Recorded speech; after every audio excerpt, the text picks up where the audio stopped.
Bien, bonjour à tous et bienvenue au web séminaire du réseau national Plasma Froid. Nous aurons aujourd'hui le plaisir d'écouter Arnaud Bultel qui nous parlera de plasma froid induit par laser, mesures ex situ et in situ en tokamak. Arnaud est l'animateur du groupe physico-chimie des plasmas froids du laboratoire Coria, qui est un laboratoire CNRS membre du réseau Carnot. Il conduit d'une part des recherches expérimentales et d'autre part des modélisations et des simulations sur les plasmas atomiques et moléculaires hors équilibre thermochimique. Plus précisément, les plasmas qu'il étudie avec ses collègues sont ceux produits par l'interaction laser-matière, par exemple lors de la pratique de la spectroscopie LIBS, ou les plasmas produits à l'entrée atmosphérique planétaire, et aussi ceux qui se forment au bord des machines à fusion, en lien évidemment avec le projet ITER. Voilà, Arnaud, la parole est à toi. Bien, merci Johan. Je vais tenter de partager mon écran, donc n'hésitez pas à me dire si effectivement les choses ne fonctionnent pas. Pour moi, c'est OK. Je pense que ça devrait fonctionner correctement. Voilà, bah écoutez, merci Johan, merci à tous d'être présents pour ce web séminaire du réseau Plasma Froid. Je vais vous présenter aujourd'hui une activité particulière qui est destinée à rendre compte, si on peut dire les choses de cette manière, du mariage entre les plasmas froids et les plasmas chauds, alors à une proportion évidemment toute raisonnable et toute utile, qui consiste à exploiter les caractéristiques des plasmas froids, donc ici induits par laser, pour faire du diagnostic donc ex situ et in situ en tokamak. Les résultats que je vais vous présenter notamment à la fin de cette présentation résultent d'un travail donc de collaboration qui a été mené avec des collègues du CEA, donc du CEA Saclay et du CEA Cadarache, ainsi qu'avec une équipe du Joseph Stefan Institute en Slovénie à Ljubljana. Alors cette présentation va se décomposer en 4 parties principales. On va d'abord parler donc de l'interaction laser-matière spécifiquement dédiée à ce qui concerne les solides, les échantillons solides. Ensuite, on va parler très rapidement de ce que ça implique, cette interaction donc laser-matière, sur eh bien, la matière en elle-même qui va sortir du matériau et provoquer, vu son expansion très rapide, la naissance et la propagation d'une onde de choc. Les milieux en question sont chauds et donc on va regarder ensuite de près la signature radiative de ces milieux. Et puis on verra qu'on peut exploiter ces caractéristiques-là pour faire de l'analyse de composition et l'appliquer donc à des problématiques particulières qui portent sur la physique interne des tokamaks. Alors sur l'interaction laser-échantillon, laser-matière de manière générale, donc voilà la situation qui nous intéresse. On a un flux laser qui vient ici de la droite, qui va être focalisé par une lentille convergente ici, dans un volume qui est relativement petit, qui s'appelle donc le volume de Rayleigh, que vous pouvez voir ici. Et dans les caractéristiques, on va dire, habituelles de la mise en œuvre de ces impulsions laser, donc une dizaine de millijoules, des durées d'impulsion qui sont de l'ordre de quelques nanosecondes, des longueurs d'onde qui sont soit dans le vert, soit dans l'infrarouge, avec des diamètres de faisceaux de l'ordre de quelques millimètres et des distances focales de lentilles utilisées pour faire la convergence de l'ordre d'une dizaine de centimètres. Eh bien, on va produire un volume ici qui va avoir une taille caractéristique de l'ordre d'une centaine de micromètres. Donc, la lumière va se trouver focalisée sur un diamètre caractéristique qui est extrêmement petit et donc atteindre des densités de flux d'énergie qui sont importantes. Donc, vous pouvez voir ici les ordres de grandeur de l'ordre de 10 puissance 13 à 10 puissance 14 watts par mètre carré. Alors, si on regarde en termes de luminance spectrale ce que ça induit, eh bien, dans cette zone correspondant au volume de focalisation, on va avoir des luminances spectrales de l'ordre de 10 puissance 16 à 10 puissance 17, donc dans les unités du système international, donc en watts par mètre carré, par stéradian et par mètre. Alors ce volume donc en fait va correspondre à la position donc de l'échantillon qu'on va venir placer sur l'axe optique, et donc le matériau va être éclairé dans ces conditions très particulières, donc avec une densité de flux d'énergie laser incidente très importante. Et évidemment, eh bien, le matériau, se retrouvant en interaction avec ces photons en quantité importante, eh bien, va subir évidemment une interaction assez intense qu'on va caractériser dans la suite. Alors, si on fait quelques petites comparaisons pour voir un petit peu du point de vue du déséquilibre rayonnement-matière, dans quelle situation on est placé, eh bien, vous avez ici le point représentatif de la luminance spectrale du rayonnement laser dont je viens de parler, donc de l'ordre de 10 puissance 16 à 10 puissance 17 dans les unités du système international. Et puis, si on fait une comparaison avec le rayonnement à l'équilibre avec la matière dans les conditions dans lesquelles l'échantillon est placé, donc 300 K, on voit qu'effectivement, alors je ne vais pas prolonger en dessous ici de cette valeur très très faible, hein, ridiculement petite, qui est de 10-14, la luminance spectrale du corps noir à 300 K, mais on voit effectivement qu'on est confronté à quelque chose qui est extrêmement petit. Et donc, on a un rayonnement imposé par le flux laser qui excède très largement donc, le rayonnement qui est en équilibre avec la matière à 300 K. Donc, ce fort déséquilibre va induire quoi? Va induire d'abord l'absorption, ou la diminution en tout cas, de la luminance spectrale imposée par l'éclairement laser. Donc, le point ici va diminuer.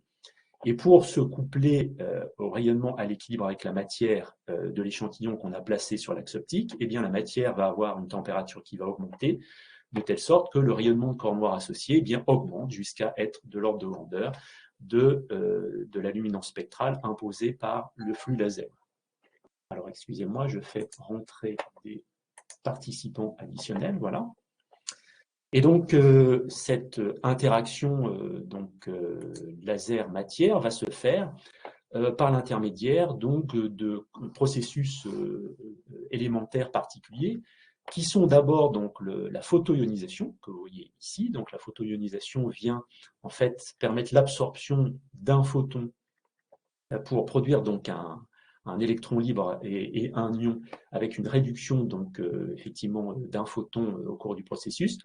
Et puis si le processus, plutôt la densité de flux laser, pardon, est très intense, eh bien on pourra éventuellement observer l'absorption de plusieurs photons, ce qu'on appelle l'ionisation multiphotonique, qui va ainsi contribuer à une diminution de la densité de flux d'énergie apportée par les photons laser. Cette photoionisation et cette ionisation multiphotonique est très intéressante parce qu'elle va éventuellement permettre, si vous éclairez un échantillon donc, qui est diélectrique, eh bien de produire donc, des électrons libres qui vont jouer un rôle ultérieurement dans la physique de l'interaction laser-matière.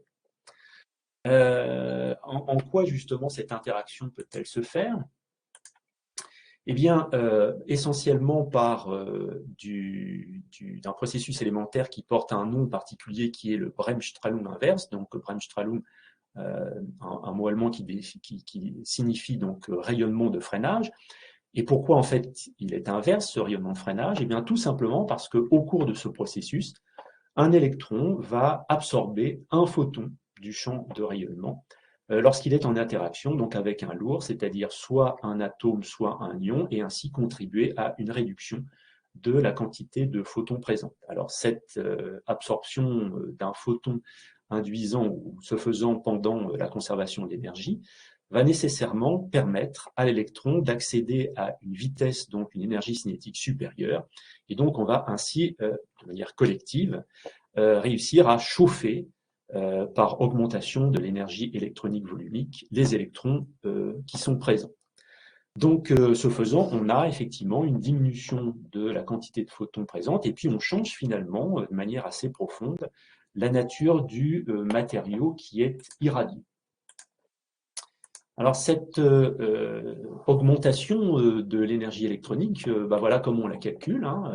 Cette augmentation de l'énergie électronique résulte donc de l'éclairement laser que vous pouvez voir ici présent dans l'équation qui pilote justement la variation de l'énergie.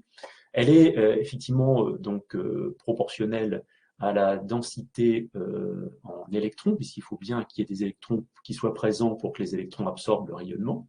Et puis elle est aussi dépendante ici de la densité donc en lourd. Alors j'ai pris le parti ici de présenter les choses d'une manière simplifiée, donc où ici les lourds préférentiels sont plutôt des ions, donc on considérera plutôt le cas d'un métal, par exemple, qui est éclairé par le rayonnement laser. Et on peut se poser la question de savoir pourquoi finalement cette densité en lourd doit contribuer justement à l'absorption par Bremsstrahlung inverse. Pour une raison relativement simple. Si on prend donc la situation qui nous intéresse ici, donc de l'absorption par Bremsstrahlung inverse d'un photon par un électron en mouvement, voilà la situation à laquelle on est confronté. Donc l'électron effectivement absorbe le photon. N'oublions pas que l'électron est une particule chargée. Sous l'action de l'absorption du photon, l'électron va accéder à une vitesse supérieure, donc il est accéléré.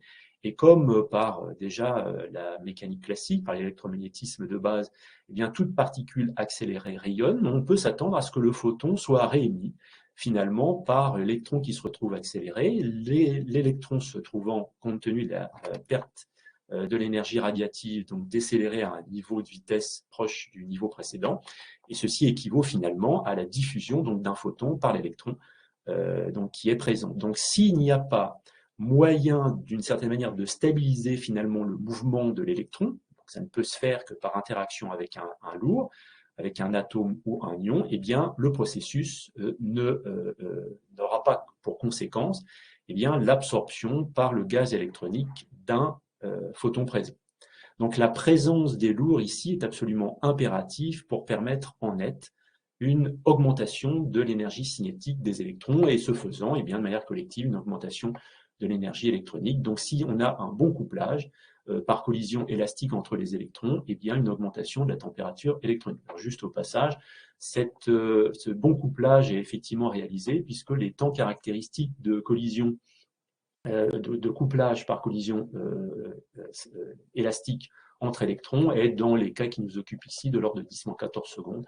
Donc c'est effectivement extrêmement court. L'autre terme qui apparaît ici, donc c'est l'équivalent de section efficace d'absorption par Bremsstrahlung inverse. Voilà donc son expression, elle est un peu complexe. Il est intéressant de voir qu'elle est proportionnelle ici au cube de la longueur d'onde des photons laser incitants. Donc on voit que ce processus de Bremsstrahlung inverse aura un impact en termes thermiques sur les électrons qui sera d'autant plus fort que les photons sont dans la gamme infrarouge du spectre. Alors donc on se retrouve via ce phénomène de Bremsstrahlung inverse avec des électrons qui sont chauds, qui vont évidemment collisionner de manière élastique avec les lourds, des atomes ou des ions. Donc, ici, j'ai dit que je considérais de manière simplifiée le cas des ions.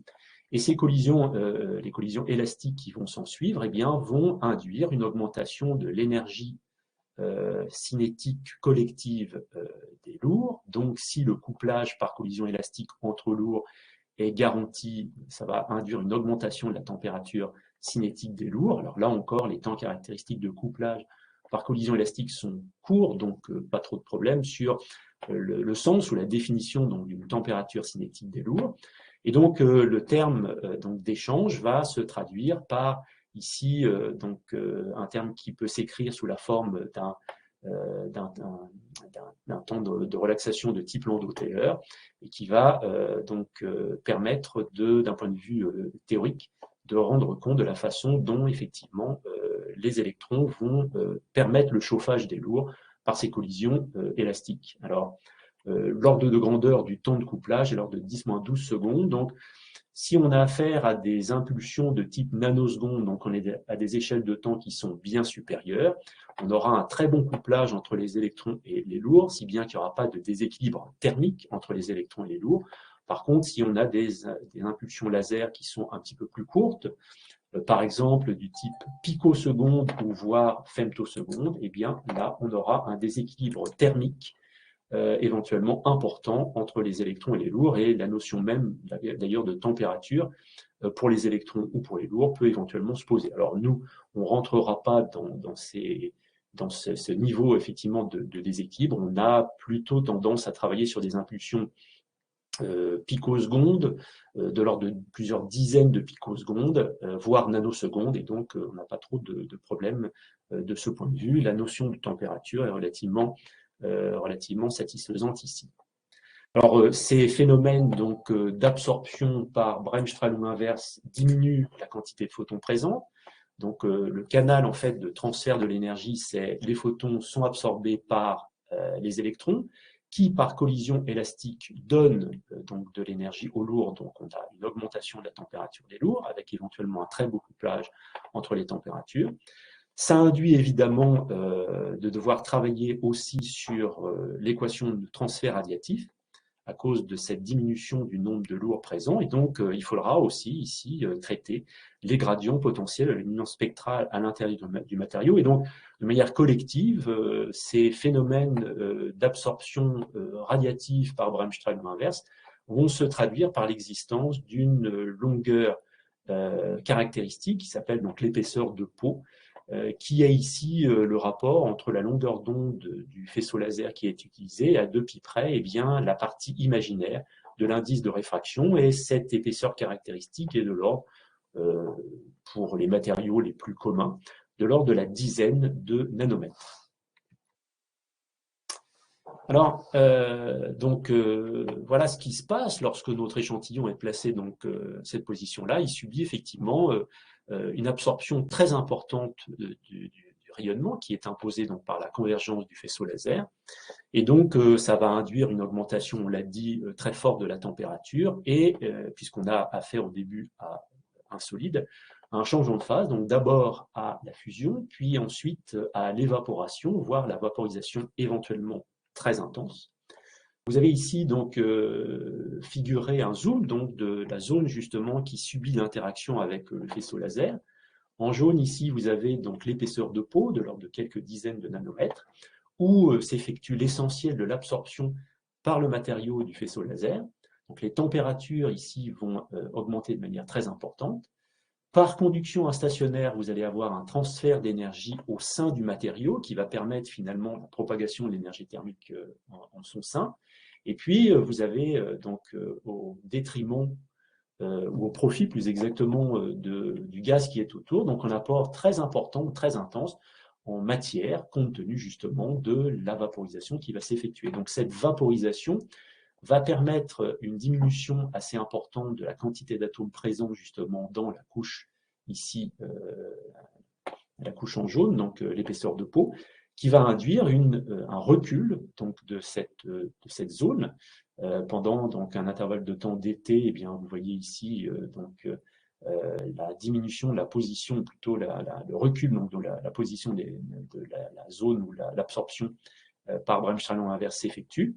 Et donc, ce recul va être mesuré donc, au signe près par le rapport dxs sur dt, qui va devoir être injecté ici dans l'équation de Fourier généralisée, qui va permettre de prédire l'évolution en fonction du temps du champ thermique à l'intérieur du matériau, compte tenu justement du recul, compte tenu de l'éclairement laser et compte tenu du fait que eh bien, les propriétés thermophysiques étant variables et un changement de phase s'effectue à la surface, doit être traité donc, par rapport à l'entapie ici. L'entapie massique ici, petit h, que vous pouvez voir donc, dans cette équation aux dérivées partielles.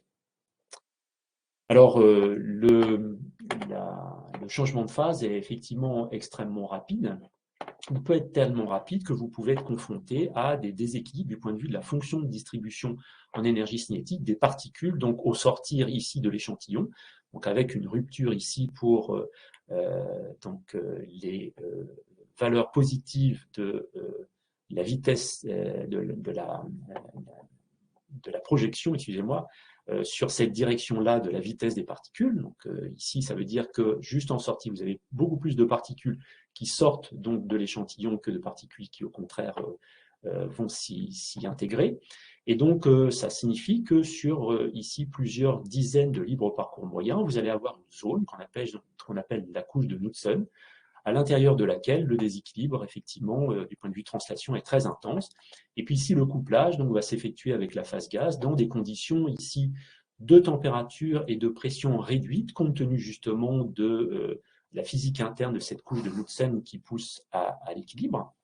Alors, vous avez ici des informations donc, qui permettent d'avoir une vision transversale de la façon dont les choses se passent en termes de température et de pression au sortir de la couche de Knudsen, en fonction du nombre de Mach des particules donc, qui sortent, plutôt qui rentrent, en provenance de l'échantillon dans la couche de Knudsen. Donc, quand vous avez affaire à un écoulement ici qui est supersonique, eh bien, vous vous retrouvez ici à la frontière de la couche de Knudsen avec une température qui vaut à peu près 67% de la température de surface et une pression qui vaut à peu près 20% de la pression de vapeur saturante donnée par l'équation de Clausius-Clapeyron, donc qui dépend effectivement ici de la température de surface et de l'enthalpie de changement de phase. Alors, lorsque vous avez affaire à une température de surface qui n'excède pas en ordre de grandeur 90% de la température critique, vous avez ces conditions qui sont respectées, où effectivement le changement de phase s'effectue à l'interface entre l'échantillon et la phase gaz.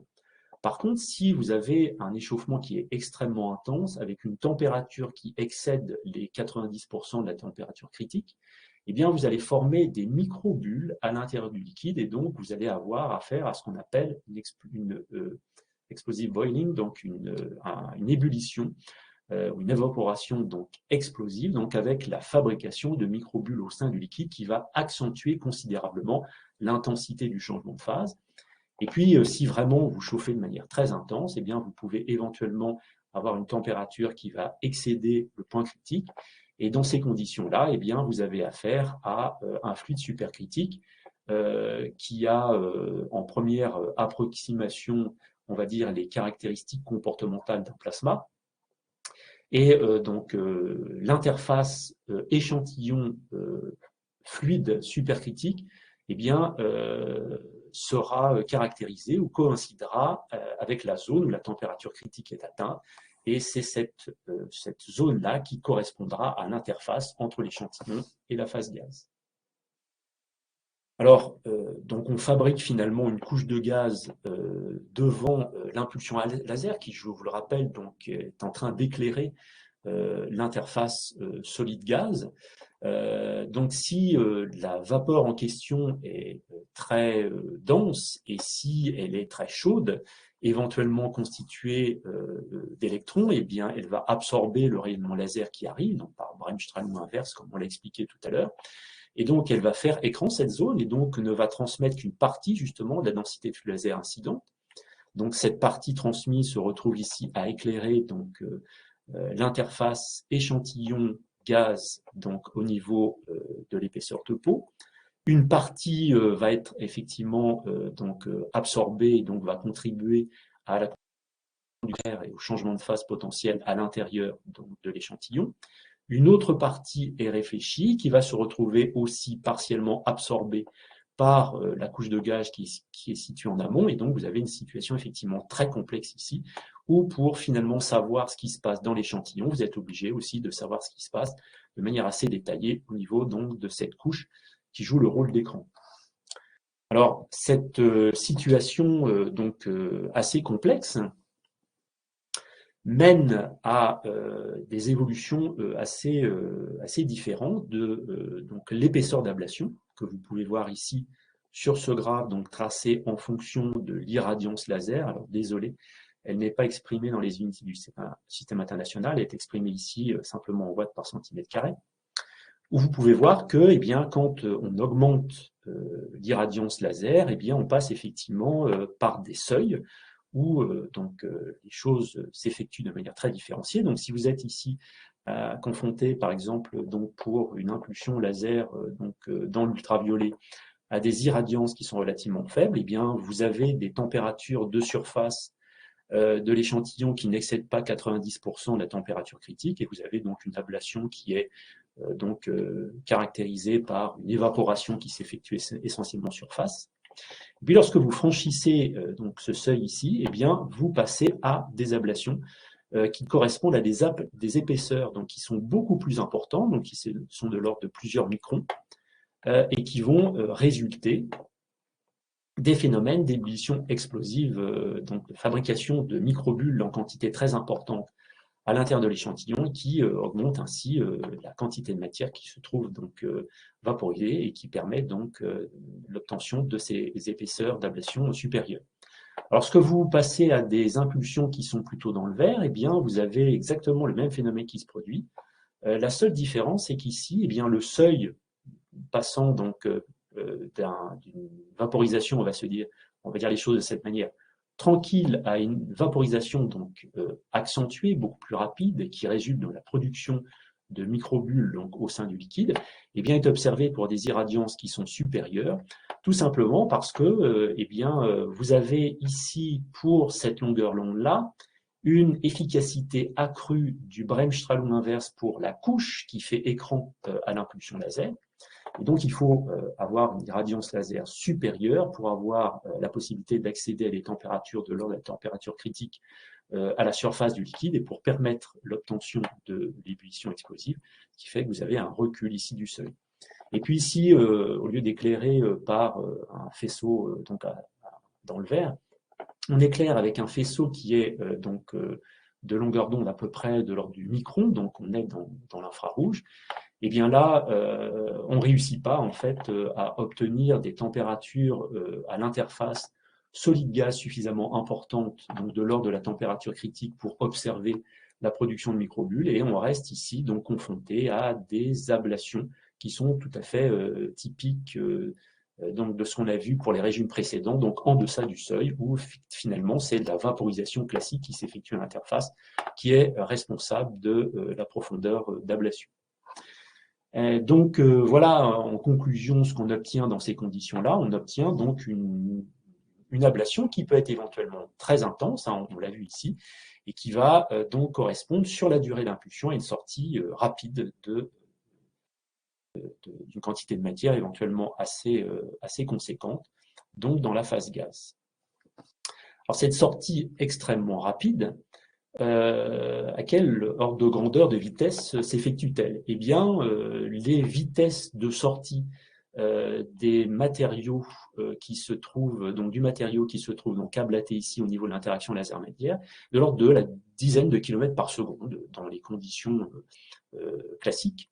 Comme on a affaire ici à un échantillon qui est placé dans l'air, eh bien cette sortie extrêmement rapide va induire la production d'une onde de choc qui va ensuite eh bien, se répandre dans l'atmosphère en se propageant d'abord donc elle-même à des vitesses hypersoniques et puis ensuite la vitesse va être de plus en plus faible. On peut mettre en évidence du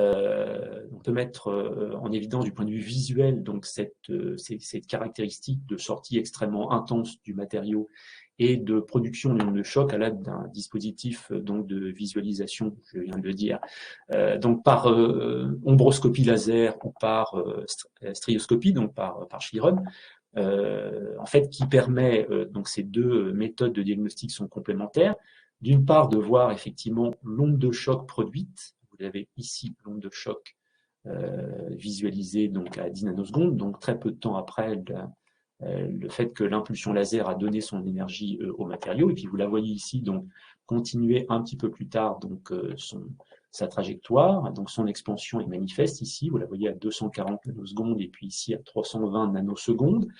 Donc pour le cas particulier du tungstène, j'y reviendrai éventuellement dans la suite.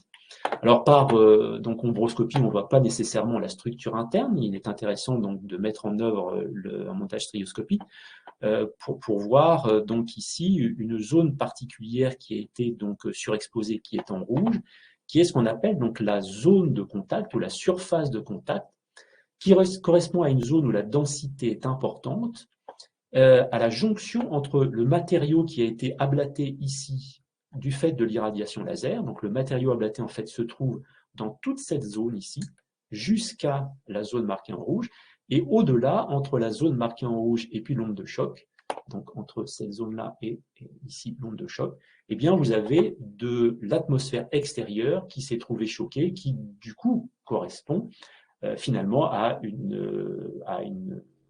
un état plus ou moins plasma en fonction effectivement de l'intensité de l'onde de choc traversante. Et puis une fois que on regarde longtemps après donc la production de cette onde de choc, ce qui se passe, voilà ce qu'on peut observer. Vous avez ici, on est vraiment à la fin de la durée de vie du phénomène. Donc la zone centrale ici qui correspond à la matière qui a été ablatée, dont on voit ici des gradients d'indice, avec la surface de contact ici qui correspond au contact, son nom est bien choisi entre le matériau ablaté au centre et puis le gaz qui a été choqué, donc qui se trouve en deçà de l'onde de choc. Donc dans cette visu ici, donc c'est de l'air dans lequel l'expérience a été menée, et donc avec ici une onde de choc parfaitement hémisphérique, absolument magnifique, donc dont le centre correspond évidemment au centre du cratère que vous avez produit ici consécutivement à l'interaction laser-matière. Alors, voilà globalement ce qui se passe. Un phénomène qui dure à peu près une dizaine de microsecondes en ordre de grandeur, avec différentes zones. Un matériau ici ablaté à des niveaux de pression et des niveaux de température assez importants. Au tout début, on est confronté à une pression de l'ordre de gigapascal, de quelques gigapascals. Une fois la relaxation produite, eh bien évidemment, c'est la pression atmosphérique. Si on a travaillé dans l'atmosphère, le niveau de pression qu'on observera. Une température initiale dans le matériau qui peut effectivement donc atteindre des niveaux très élevés, de l'ordre de plusieurs dizaines de milliers de Kelvin, 40 000 Kelvin par exemple, dans le cas qui nous occupe ici, qui est donc l'aluminium. Pour le tungstène, on peut atteindre des niveaux de température plus élevés. Et puis des températures qui, à la fin de l'expansion et de la relaxation de l'ensemble, eh bien, atteint quelques milliers de Kelvin. Donc, ces niveaux de température, eh bien, un milieu émet du rayonnement, donc le rayonnement perdure quand même relativement longtemps. Et puis ici, on a fabriqué dans ces conditions ici de pression et de température très élevées un plasma, des électrons qui sont en concentration assez importante. Donc au tout début, au moment justement où l'expansion commence, on est encore à peu près dans les conditions de densité du solide. On a une densité électronique qui est de l'ordre de 10 puissance 28 par mètre cube. Et puis, une fois que la relaxation s'est produite et que le plasma s'est bien recombiné, eh bien, on atteint quelques 10 puissance 20, quelques 10 puissance 21 électrons par mètre cube. Juste pour l'anecdote, ici, on peut aussi produire par impulsion laser, donc des plasmas directement dans l'air. Vous voyez ce que ça fait ici. Voilà la zone ici du plasma central avec la surface de contact. Alors, surface de contact entre quoi et quoi? Entre de l'air choqué ici et de l'air qui a été effectivement directement directement été ionisé donc par l'impulsion laser qui est venue donc par le haut ici, focalisé donc rigoureusement dans cette zone avec ici un obstacle qui permet de faire de la réflexion de choc, donc on s'amuse bien. Bref, alors, restons sérieux. En ce qui concerne donc le rayonnement qui est émis donc par cette situation physique. Alors, le rayonnement peut être observé de deux manières. Soit vous observez le rayonnement donc transversalement ici, donc perpendiculairement à l'axe optique, donc le long de l'échantillon. Le rayonnement que vous allez ainsi collecter, que vous allez envoyer ultérieurement dans le spectro pour en faire l'analyse, eh bien, va résulter de l'émission sur cet axe optique sur toute la trajectoire ici, donc qui correspond au diamètre de l'onde de choc. Et puis, vous pouvez aussi faire une autre visée, donc une visée, on va dire ici, transversale, donc le long de l'axe optique, en utilisant évidemment ici un filtre passe-bande, donc qui est donc transparent l'impulsion laser et qui est réfléchissant pour toutes les autres longueurs d'onde, et qui va correspondre ici eh bien, à l'intégrale de ce qui se passe en termes radiatifs sur ici un rayon, et non pas sur un diamètre. Alors, puisque eh bien, vous avez ici des zones très denses, ici des zones un peu moins denses, avec des gradients de densité électronique, des gradients d'espèce et d'excitation, eh bien, il faut traiter le transfert radiatif. L'équation de transfert radiatif que vous avez vue pour le rayonnement laser tout à l'heure, eh bien, a exactement évidemment la même forme pour ce qui concerne donc, le rayonnement qui est émis donc, par cette situation physique. Et si on est à l'état stationnaire ou quasi stationnaire en ce qui concerne donc la luminosité spectrale, ce terme-là donc disparaît. On peut aller donc dans le fait d'expliciter le terme source ici en luminance spectrale et faire intervenir les phénomènes prépondérants qui vont être responsables justement du transfert. Donc, trois contributions principales, le rayonnement de recombinaison radiative et toute la famille qui y a à faire, ainsi que tout ce qui concerne donc, le Bremsstrahlung. En fait, ces deux contributions, dans la plupart des cas, sont négligeables dès lors qu'on regarde eh bien, le rayonnement émis par le plasma à partir de quelques dizaines, voire quelques centaines de nanosecondes. Et puis, la contribution principale, qui est le rayonnement ici résultant des transitions liétiques. Vous pouvez voir ici la schématisation, avec un coefficient donc, global d'absorption qui va être écrit sous la forme alpha nuté dans la suite. Alors, si vous intégrez donc cette équation de transfert radiatif, en supposant que vous avez affaire à un plasma uniforme, ce qui n'est pas toujours le cas, hein, compte tenu de ce qu'on a dit tout à l'heure, eh bien, vous obtenez donc une luminance émergente que vous allez analyser par spectrodémission, qui va avoir cette forme-là, qui correspond bien effectivement à un plasma qui est optiquement épais. Pardon. Alors, au fur et à mesure que le temps passe et que la situation évolue, eh bien, la température a tendance à diminuer, donc la luminance spectrale ici du corps noir a tendance à diminuer. Et puis, vous avez aussi une diminution de ce qui est placé ici dans l'exponentielle. Alors, pour deux raisons. La première, c'est que eh bien, ce coefficient d'absorption il dépend fondamentalement des densités d'espèces sur les niveaux excités. Cette densité d'espèces présente sur les niveaux excités a tendance à diminuer parce que la température a tendance elle-même à diminuer, on vient d'en parler. Mais aussi, deuxième raison, parce que eh bien, le plasma a tendance à se répandre dans l'espace et donc, ne serait-ce que par ce phénomène d'expansion, eh bien, la densité elle-même diminue. Alors, puisque la longueur traversée a tendance à augmenter, X qui est ici augmente, mais de manière moindre en relatif que ne diminue le coefficient d'absorption, eh bien, globalement, eh bien, vous avez un produit alpha X qui diminue, ce qui fait effectivement que, à partir de cette situation optiquement épaisse, eh bien, vous avez tendance à tendre vers une situation optiquement mince, où la luminance spectrale va être proportionnelle au coefficient d'émission, qui lui-même va être proportionnel à la densité de population des états excités des différentes espèces présentes. Alors, ceci est extrêmement intéressant parce que vous allez eh bien, pouvoir analyser, pas simplement sur par l'émission, on va dire, des états excités, mais aussi par l'influence des états bas des transitions que ça va induire sur le rayonnement collecté, ces caractéristiques d'émission. Alors, j'ai pris deux exemples simples pour vous présenter un petit peu les différentes situations auxquelles on peut être confronté. Alors, d'abord ici, le cas de l'aluminium, focalisé sur le doublet de résonance donc bien connu, qui résulte de l'émission de ce niveau situé à peu près à 3 électronvolts vers le fondamental, le premier état excité qui est très très près du fondamental. Et puis ici, le beryllium, où c'est cette fois des états ionisés qui vont émettre donc de manière intense, entre ici, donc pour le cas qui nous occupe, un état qui est à peu près à 13 électronvolts, ici, du fondamental de l'atome, vers le fondamental de l'ion, donc qui est situé à 9,3 électronvolts au-dessus du fondamental de l'atome. Et vous avez ici, donc, pour le beryllium, et en bas ici pour l'aluminium, eh bien, ce qui se passe en termes de spectre obtenu. Alors, un petit focus sur ce qui se passe particulièrement sur ce schéma-là. Là, on a fait donc la visualisation en utilisant donc ce que je n'ai pas défini précédemment, mais ce que je vais définir ici, donc cette config particulière qui permet donc de visualiser le rayonnement émis par le plasma induit par laser en conservant la capacité de repérer par rapport à la position ici de l'interface, donc de la limite de l'échantillon, ce qui se passe en termes de rayonnement émis dans l'espace. Donc la coordonnée ici, donc verticale, correspond à la position verticale par rapport donc, à l'échantillon. Donc l'échantillon en fait est ici et l'interface échantillon-gaz se situe à ce niveau-là. Donc ici vous avez la possibilité de voir ce qui se passe en termes spectral, donc en fonction de l'altitude.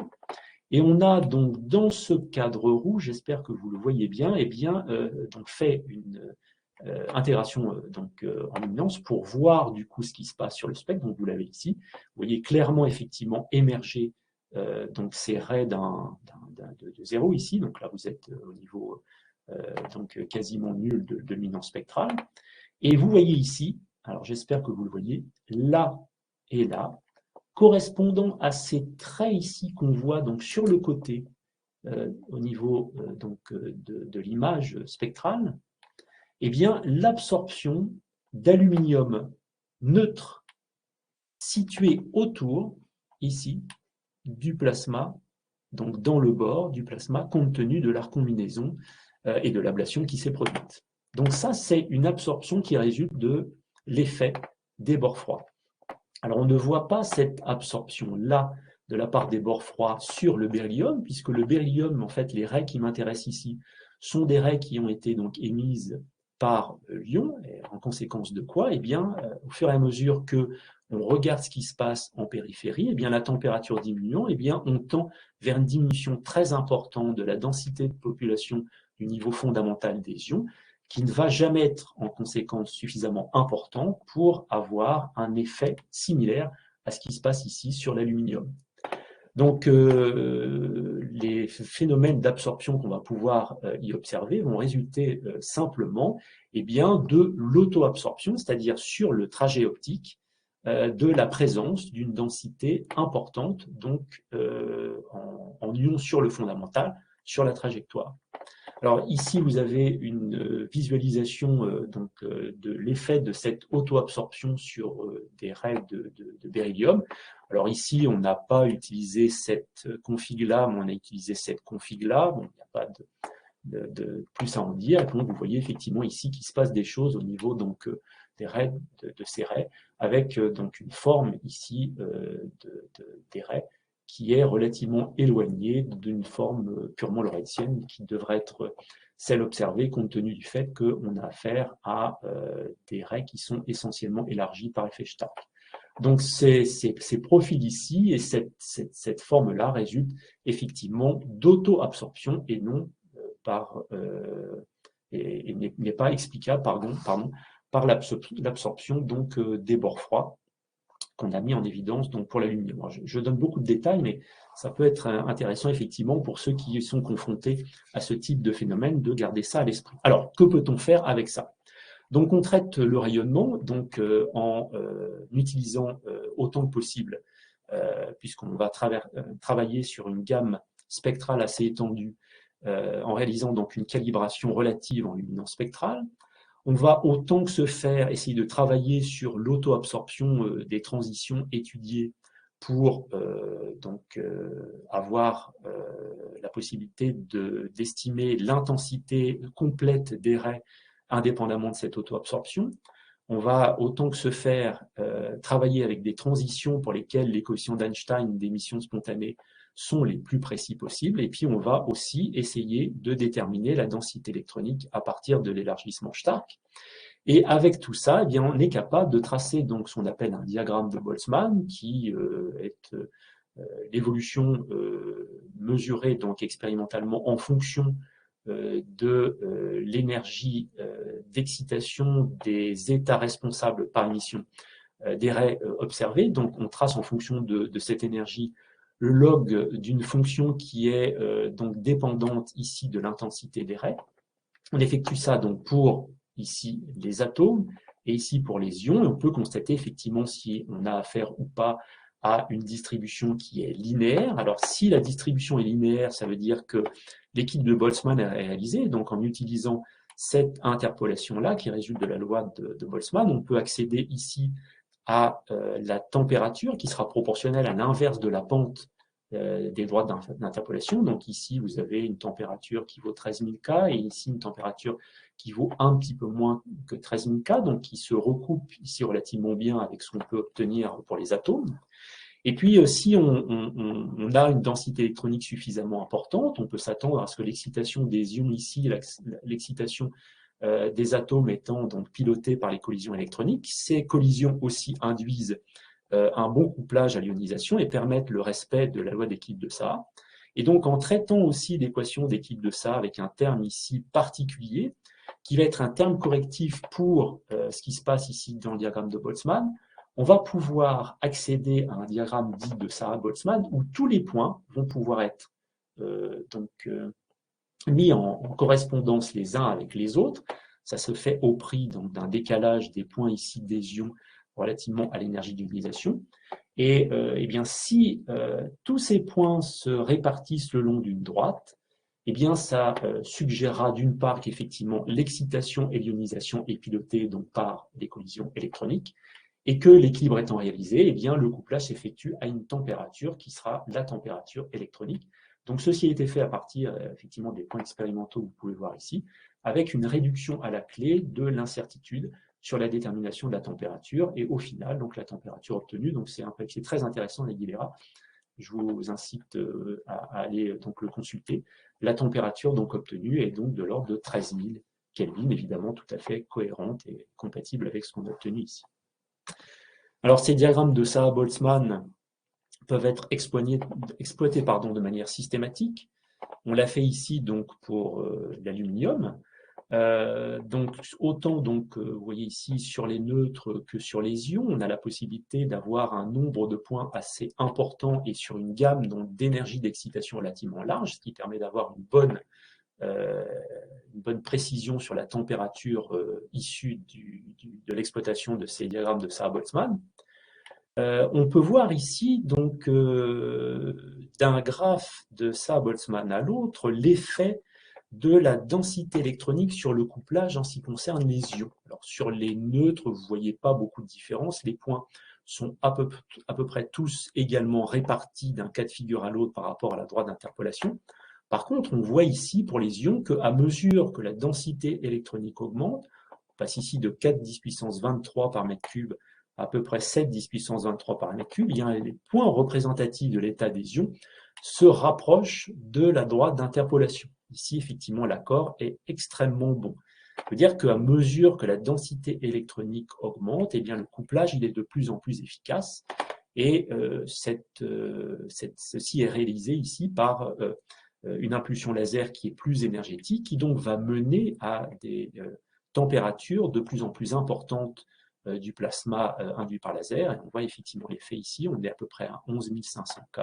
Ici, on est à 12 000. Donc, vous voyez ici que l'augmentation de température, certes modérée, en tout cas notable, c'est effectivement les électrons qui sont les pilotes de ce très bon couplage et qui l'assurent en particulier donc, pour les ions. Alors, si vous avez affaire à un milieu, à un échantillon qui est multi-élémentaire, ici, vous avez un très bon papier de Aguilera qui rend compte de ça. Donc, sur un échantillon constitué de cuivre, de fer, de nickel et de manganèse, eh bien, vous avez la possibilité d'établir ces diagrammes de Sarah-Boltzmann pour toutes les espèces présentes, de vérifier pour les neutres et pour les ions le beau couplage, d'un type d'espèces des neutres et des ions, vérifier que l'équilibre de ça est respecté, et vérifier aussi que le même couplage est observé d'une espèce à l'autre, donc ici, spécifiquement pour le fer, le nickel et le manganèse. Les pentes, effectivement, des droites d'interpolation sont les mêmes, et donc vous avez ainsi la possibilité d'accéder ou de déterminer la composition de votre plasma, donc de votre échantillon, si les phénomènes d'ablation ne sont pas préférentiels d'un type d'atome à l'autre. En général, quand on donne une quantité d'énergie par impulsion laser assez notable, donc que l'irradiance laser est forte, ce cas de figure est en général au rendez-vous. Donc on a effectivement une ablation qui n'est pas préférentielle, et donc l'ablation est ce qu'on appelle stoichiométrique. Et donc ceci est le principe de base de l'ellipse de cette spectroscopie donc de décharge induite par laser. On peut ainsi faire sur l'échantillon, par production d'un plasma donc suffisamment chaud et suffisamment rayonnant, eh bien, une analyse de composition de la surface. Après cette introduction assez longue, je vais essayer d'être assez rapide sur les applications. En quoi donc ces plasmas induits par laser, vous l'avez compris, qui sont des plasmas thermiques, peuvent aider des plasmas de fusion thermonucléaire, donc qu'on va trouver dans les tokamaks. Eh bien, à répondre deux questions parmi le nombre assez large de questions qui se posent sur le bon fonctionnement des tokamaks et qui ont trait à ce qui se passe au niveau de la paroi en tant que telle. Un des nombreux problèmes qui se posent donc sur les réacteurs de fusion, donc en ce qui concerne particulièrement ITER, c'est le fait que 50% du deutérium et du tritium qui est injecté dans la machine pour la faire fonctionner, eh bien, va se retrouver piégé dans la paroi du réacteur, donc essentiellement beryllium et tungstène, avec des fractions molaires qui peuvent être donc assez importantes et sur des épaisseurs qui sont notables, donc de l'ordre d'une dizaine ou quelques dizaines de micromètres. Alors vous avez ici un papier de Torikai qui est extrêmement intéressant de ce point de vue-là, donc il ne correspond pas à donc une charge donc en tritium résultant de l'interaction d'un matériau avec un plasma de fusion. En fait, c'est une situation d'infusion sur laquelle je vais revenir dans les minutes qui suivent. Et on voit effectivement que vous avez un gradient extrêmement intense, ici en surface, correspondant à une profondeur à peu près de 10 microns, où ici, au maximum, eh bien, la fraction molaire en tritium correspond à peu près à 0,1%. Donc, c'est des quantités importantes. Donc, la question qui se pose, c'est est-ce que dans un réacteur de fusion qui aurait vu du tritium, il serait éventuellement possible de mesurer le tritium présent en surface, et ce, eh bien, sans démonter ou démanteler la tuile, donc en faisant du diagnostic in situ. Une deuxième problématique où donc la LIPS et donc les plasmas induits par laser pourraient éventuellement être utiles, c'est donc donner des informations sur les processus d'érosion et de déposition au sein donc du réacteur. Alors ici, vous avez dans le cas de West, donc qui est le tokamak français qui est mis en œuvre par le CEA Cadarache, précisément par le laboratoire IRFM. Vous avez une vision ici donc du divertor. Donc le divertor, c'est l'équivalent de la partie basse ici que vous avez donc sur ITER, sur lesquels les densités de flux d'énergie incidente sont extrêmement importantes, de l'ordre de la dizaine de mégawatts par mètre carré. Eh bien, on peut voir ici, effectivement, vous avez donc des matériaux qui s'est trouvé érodés et éventuellement redéposés. Alors, par exemple, ici, donc, sur cette aiguille C320, vous voyez donc ici, et C4200 que vous voyez donc là, eh bien, vous avez donc par réflexion des zones qui sont plus ou moins claires, plus ou moins sombres. Une analyse a été faite donc post-mortem, les tuiles, les aiguilles ayant été donc démantelées et démontées du divertor pour en faire l'analyse. Et vous pouvez voir ici que eh bien, vous avez une déposition qui est assez notable, où vous avez du bore, du carbone et de l'oxygène qui est présent. Vous avez aussi du deutérium qui s'est trouvé piégé. Et vous avez aussi donc de l'érosion avec une épaisseur de tungstène qui éventuellement donc a éventuellement diminué. Donc la question c'est, est-ce qu'on pourrait aussi donc mesurer cette déposition par LIPS, donc in situ, c'est-à-dire sans faire, sans réaliser le démontage ou le démantèlement des tuiles ou des zones qui sont intéressantes. Alors la réponse est oui à ces deux questions et nous l'avons montré donc dernièrement. D'abord, regardons ce qui se passe donc pour le tritium. Alors comme le tritium est radioactif, il était évident qu'il fallait prendre un certain nombre de précautions pour réaliser donc les manips. Le tritium ne peut pas comme ça être laissé libre de se déplacer partout. Quand on fait un plasma induit par laser sur un matériau, vous avez vu effectivement qu'on ablate, et donc on va fabriquer éventuellement des poussières une fois la recombinaison complète du plasma réalisée. Et donc, il est hors de question que ces poussières contiennent du tritium et que ce tritium ainsi se disperse un peu partout. Donc, on a réalisé sur des échantillons placés dans une petite chambre hermétique. Donc, la petite chambre hermétique, vous la voyez ici, donc, dans cette photo qui correspond à cette zone ici donc, de la plateforme. La plateforme ici donc, a été spécifiquement réalisé pour ce faire. Donc, on a placé des échantillons donc, dans cette petite chambre et on a donc réalisé l'expérience au CEA Saclay qui nous a fourni justement les échantillons qui avaient été préparés. L'idée, donc, c'est toujours la même. On irradie, on produit ici donc le plasma induit par laser, on récupère donc avec la config B dont j'ai parlé précédemment le rayonnement à analyser, qu'on envoie donc par une fibre optique sur un spectro pour en faire l'analyse spectrale. Alors, quelques mots très rapides sur donc le processus de préparation de l'échantillon donc avec du tritium. On a réalisé donc à haute pression et à haute température ce qu'on appelle l'infusion, donc hydrogène et tritium de l'échantillon. L'échantillon, donc c'est un bulk de silicium avec du titane et du palladium par-dessus. À haute pression et haute température, hydrogène et tritium donc, se dissocient à la surface du palladium, puis diffusent ainsi ultérieurement à l'intérieur. On a tiré au laser donc sur cet échantillon-là, côté palladium, et puis on a regardé ce qui se passait. Et on s'est focalisé sur les transitions de type alpha de Balmer, de l'hydrogène, alors de l'hydrogène classique et puis du tritium aussi. Et on a vu effectivement émerger donc les raies lorsqu'on a réalisé donc cette analyse spectroscopique sur l'échantillon tritier, donc hydrogène et tritier ici. Et on a fait la comparaison avec ce qui se passe lorsqu'on fait la même expérience, mais sans hydrogène et sans tritium. Et on voit clairement effectivement ici par différence les contributions du tritium et de l'hydrogène. Donc l'hydrogène est ici et le tritium est là. Et si on normalise le spectre par rapport à la hauteur, par rapport à la luminance spectrale de la contribution en hydrogène ici, en tirant toujours au même endroit et en regardant ce qui se passe donc d'un tir à l'autre, eh bien on voit effectivement qu'au fur et à mesure qu'on pénètre à l'intérieur du matériau, le tritium est de moins en moins présent et au bout ici de 5 tirs, eh bien le tritium a totalement disparu. Et donc on voit très clairement effectivement ici le tritium contribuer au spectre. On peut avoir accès au gradient. Et puis troisièmement aussi, on voit que le tritium, compte tenu de son coefficient de diffusion plus faible que celui d'hydrogène, eh bien effectivement a pénétré moins profondément à l'intérieur de l'échantillon dans le cadre du processus d'infusion qui a permis de préparer l'échantillon. Donc voilà, c'était les premiers résultats obtenus en tritium par l'IPS. Donc, ces résultats n'ont jusqu'à présent jamais été obtenus. Donc, c'est une première. Donc, on était assez satisfait du résultat.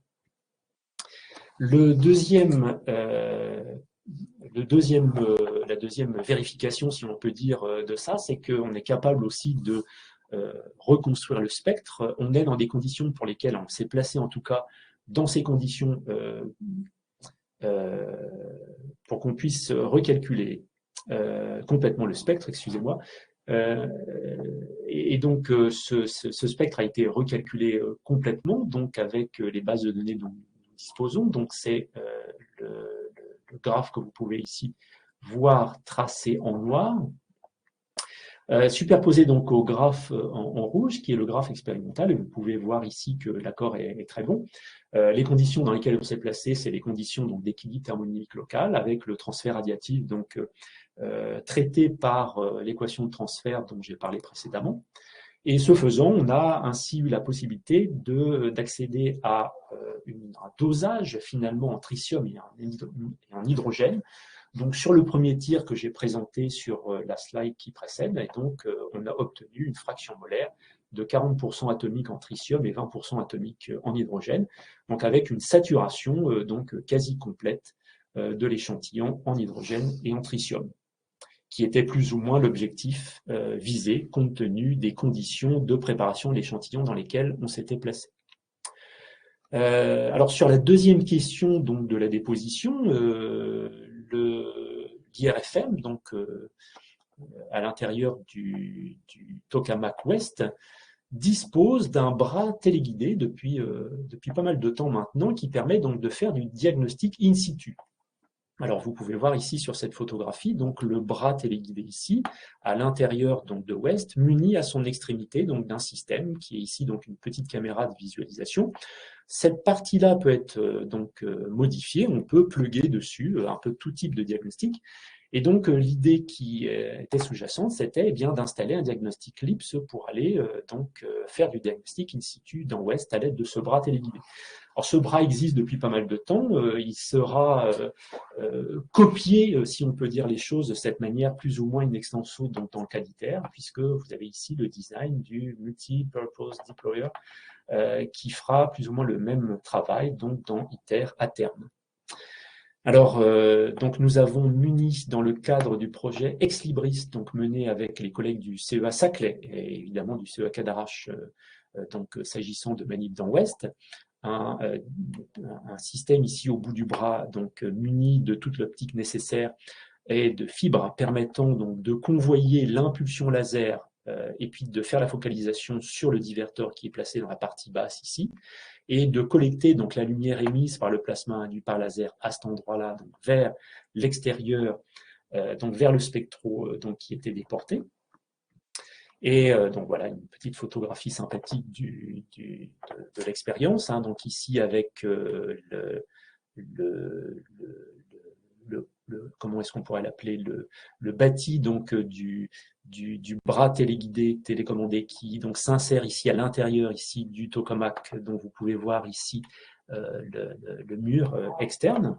Donc un zoom ici de la situation. Donc vous avez la tête Lips munie donc de ces deux fibres, une fibre pour apporter le flux laser et une autre pour récupérer la lumière émise par le plasma induit par laser. Alors peut-être que vous ne le verrez pas, mais je peux vous garantir qu'il est effectivement ici. Donc le laser donc focalisé donc arrive à ce niveau-là sur le divertor, et donc le petit point vert qu'on voit ici correspond à l'impact des photons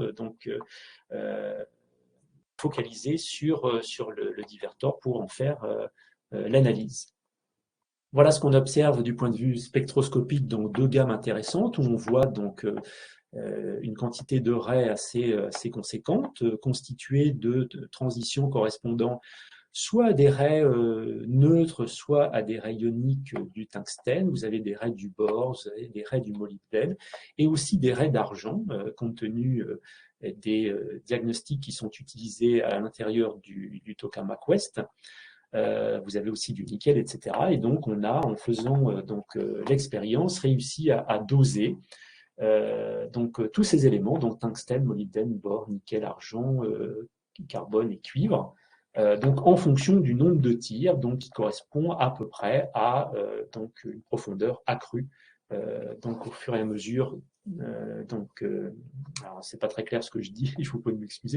En fait, d'un tir à l'autre, donc on reste au même endroit, et on pénètre de plus en plus en profondeur dans le milieu, et donc vous avez ici plus ou moins une reconstitution des profils en profondeur des fractions molaires des différentes espèces présentes, mesurées en tout cas sur les gammes spectrales qu'on a regardées de près. Voilà, j'ai essayé d'être un peu rapide, on est à plus d'une heure ou à peu près une heure de présentation, donc je vous remercie de votre attention. J'espère vous avoir convaincu que les plasmas induits par laser sont extrêmement intéressants, qu'ils sont pilotés par une physique qui est intéressante. On n'en a vu qu'une très petite partie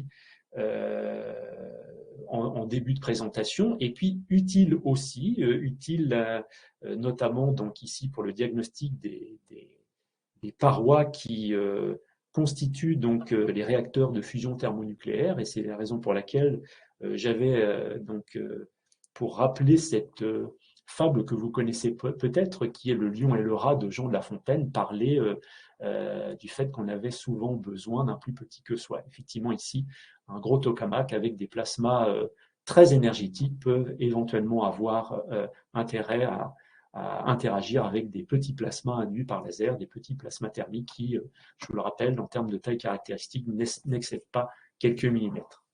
Voilà, merci de votre attention, et je suis bien sûr ouvert à répondre à vos questions. Merci beaucoup Arnaud pour cette présentation extrêmement intéressante. Donc effectivement, je vous prie de vous manifester pour des questions à Arnaud.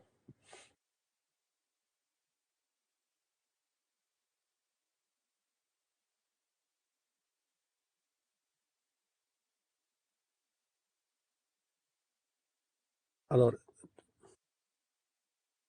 je ne vois pas de questions. Ah si, oui, c'est Vincenzo. Oui, Johan. Merci Arnaud pour ta présentation.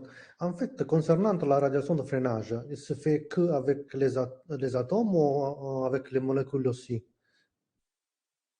Alors oui, enfin tout lourd peut effectivement permettre de stabiliser l'électron et en tout cas d'aboutir à une absorption par l'électron d'un photon incident. La différence, c'est que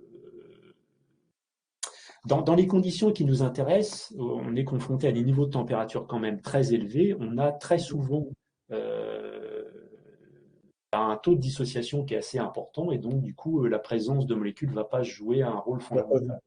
Voilà. Ce que je voulais dire, c'est en fait les niveaux excités, ils ne jouent pas aucun rôle ou ils peuvent faire quelque chose, c'est-à-dire les Dans, niveaux excités au niveau des atomes ou même si on a des molécules, des vibrations, des alors, rotations. toujours dans le processus d'absorption par Bremsstrahlung inverse. Oui, c'est ça, oui. Dans la Bremsstrahlung inverse, oui. Alors, la présence d'états excités ne va pas jouer un rôle important, sauf si les états excités en question sont peu excités, c'est-à-dire pour lesquels la densité de population sera forte. Alors, Importante. par exemple, pour l'aluminium, j'en ai parlé tout à l'heure, l'aluminium a son premier niveau excité qui est juste au-dessus du fondamental, donc vraiment très très près. Et donc, même si les températures d'excitation sont faibles, on aura Ou quand même faible, beaucoup de particules présentes. Voilà. Effectivement, du coup, il faudra le sommer, il faudra en tenir compte dans la densité totale pour avoir une bonne représentativité de l'absorption. dans certains cas, les niveaux excités sont importants. Mm. Mais c'est Ok, assez rare quand même. ouais, merci. Merci Vincenzo. Est-ce qu'il y a d'autres questions? En attendant, je me permets de poser une. Euh, Tu parlais souvent dans d'autres exposés d'absorption multiphotonique. Est-ce que Oui, c'est le cas ici? oui, tout à fait. Alors, effectivement, j'en ai pas dit beaucoup, mais si on a une densité en photons qui est extrêmement importante, donc, on focalise effectivement de manière intense le rayonnement laser. Et si en plus le diagramme d'énergie des espèces présentes s'y prête, on peut être amené à absorber plusieurs photons en même temps. Donc, si par exemple l'énergie laser est très importante, euh, et si un photon a une longueur d'onde très courte, donc on est plutôt effectivement donc, dans l'UV, deux photons pourront être absorbés, donc on pourra avoir une ionisation multiphotonique qui sera très importante. En parlant, hein, j'essaie de trouver un exemple évident. Alors moi, je travaille assez peu souvent à 266 nanomètres, donc dans l'UV. Là, il y a effectivement par photon beaucoup d'énergie, et donc là, deux photons permettront sans problème de faire l'ionisation même du fondamental d'un atome, puisque on aura affaire en général pour ces atomes donc, qui sont des métaux, hein, pour des échantillons qui sont métalliques, à des énergies d'ionisation de l'ordre de quelques électronvolts, 1, 3, 4, 5. Et donc là, ce sera assez facile d'avoir l'ionisation multiphotonique. Donc D'accord. ça peut jouer un rôle. Mais le canal principal reste quasi systématiquement. Donc, si on a des électrons, c'est les électrons qui absorbent par Bremsstrahlung inverse.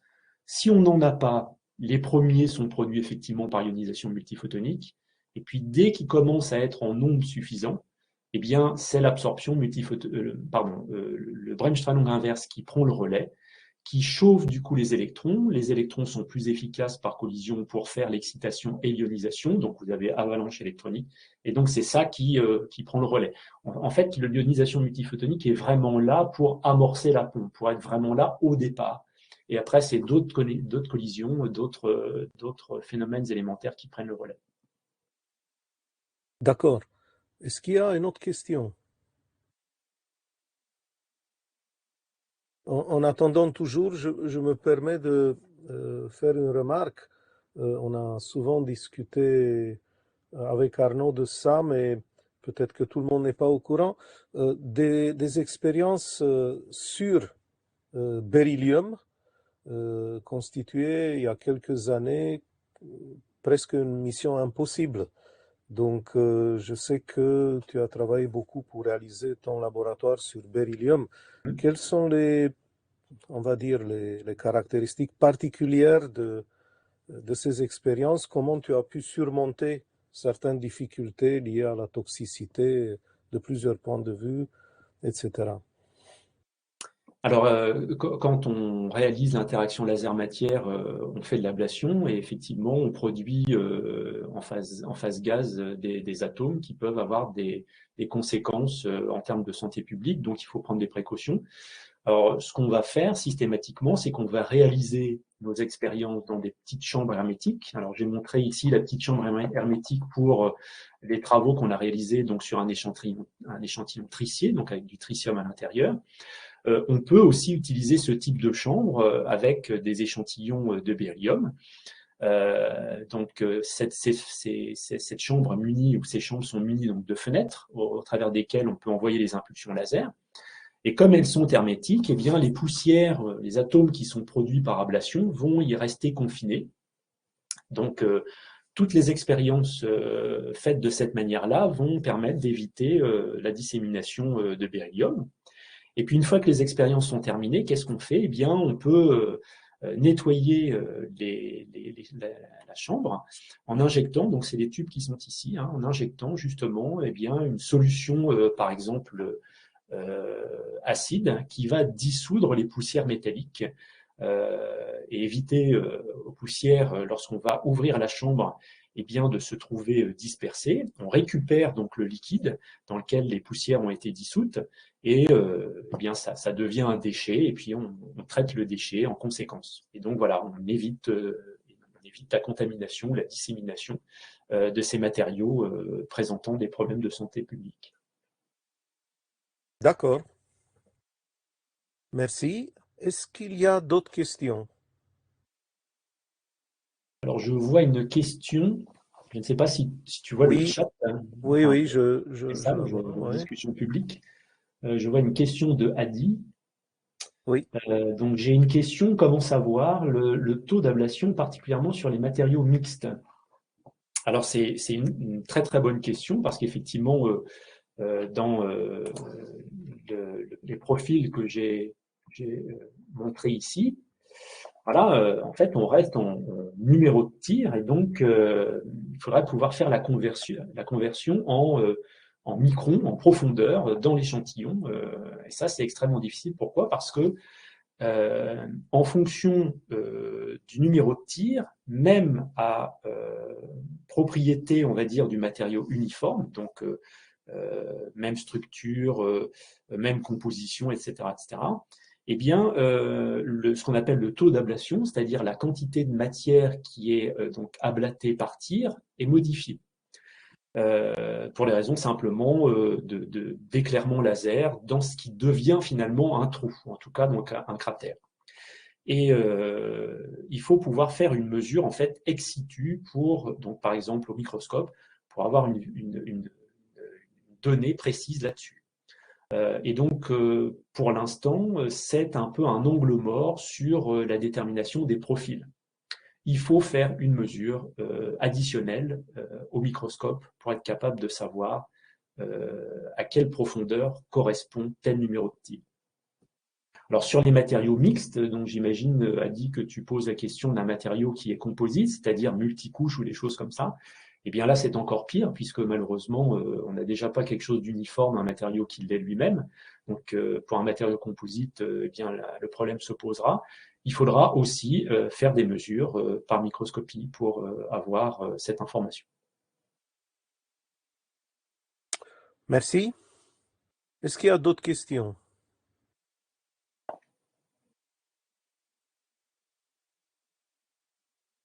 Adi est en train de répondre à la réponse. OK. Bien. S'il n'y a pas d'autres questions, merci encore Arnaud. Et vous allez pouvoir voir le film de cette présentation dans quelques jours sur le site du Réseau national du plasma froid. Merci encore à Arnaud et merci à tous pour votre participation et à la prochaine. Merci beaucoup, Johan. Merci beaucoup à tous. Merci à vous tous et à très bientôt, j'espère. Ouais, à bientôt. Au revoir. Merci Arnaud. Au revoir. Ciao. Au revoir.